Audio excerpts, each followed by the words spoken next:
বাবা তখন বলে যে সবাই যদি সবল খোঁজে তাহলে দুর্বলরা যাবে কোথায়।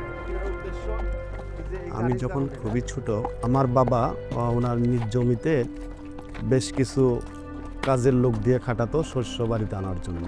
তো তাদের দেখে আমি বাবাকে জিজ্ঞাতাম, আমার কাছে মনে হইতো আর কি যে দুজন একটু দুর্বল টাইপের লোক, শারীরিকভাবে খুব সবল মনে হয়নি আমার। তখন বাবা বলল যে কেউ তাদেরকে কাজে নেয় না, তারা কি উপার্জন করবে, তাদের সংসারটাই বা কিভাবে চলবে। একটা শিশু বাচ্চা, বুকের বাচ্চা যখন কাজের অংশ হিসাবে আমরা খামারি মিটিং করাই, ট্রেনিং করাই। সেই ট্রেনিংয়ে নারী খামারি হিসেবে সালমা আপা সবসময়ই আসতো। তো হঠাৎ করে সালমা আপাকে দেখি যে ওনার হাজব্যান্ডকে নিয়ে যাচ্ছে, কিন্তু ওনার হাজব্যান্ড হাঁটতে পারতেছে না। পরে সালমা আপা বললে যে আপনার ভাই তো আগে বাসের সুপারভাইজার ছিল, তো হঠাৎ করে স্ট্রোক করছে, স্ট্রোক করার পর সে প্যারালাইজড হয়ে গেছে। তো এখন ওনার চিকিৎসার জন্য অনেক টাকা খরচ হয়ে গেছে অলরেডি। তো এখন কি করতে পারি, সংসার তো চলে না। কেমন আছেন আপনি? আলহামদুলিল্লাহ। ছাগল তাহলে ভাই, যেদিন আমার স্বামী স্ট্রোক করছে সেদিন মনে করেন আকাশ পাতাল তফাৎ হয়ে গেছিল ভাই। যেদিন আমি মনে করেন কি করব কি হবে না হবে আমি তো কোনো ভাগে চিনতে পাইনি, যে আমার কর্মই তো নাই, যে আমার মতন এ দুনিয়া বেঁচে থেকেই মরা, কেউ তো আমার ঘরে কেউ করে না।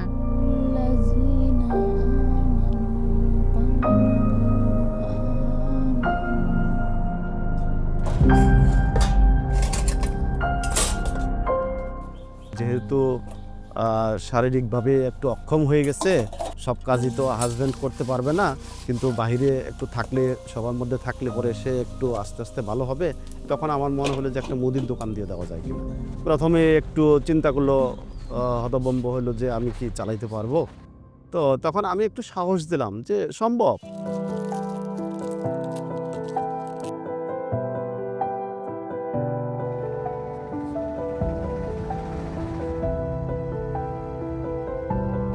এই যে শ্যাম্পু ছিঁড়ে মিলে দিয়ে গেলাম।